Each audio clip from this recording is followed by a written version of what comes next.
धार्मिक स्थळांवरील अनधिकृत 575 भोंग्यांवर नागपूर पोलिसांची कारवाई। भोंग्यांमुळे होणाऱ्या ध्वनी प्रदूषणामुळे नागरिकांना होणारा त्रास लक्षात घेता ही कारवाई।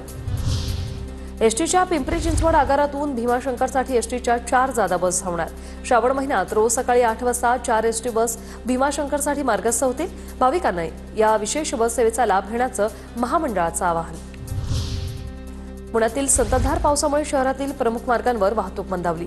कामानिमित्त घराबाहेर पडलेले प्रवासी आणि विद्यार्थ्यांचे हाल। गुरुपौर्णिमा उत्सवात साईंच्या झोळीत 6,31,00,000 रुपयांचं दान। उत्सव कालावधीत साई प्रसादालयात सुमारे 1,83,000 साई भक्तांनी प्रसाद भोजनाचा लाभ घेतला। कल्याणमध्ये 41 पैकी 21 सरपंच पद महिलांसाठी राखीव। कल्याण तालुक्यात 41 ग्रामपंचायतींच्या सरपंच पदासाठी निघाली सोडत। या सोडतीत 24 जागा खुल्या प्रवर्गासाठी राखीव।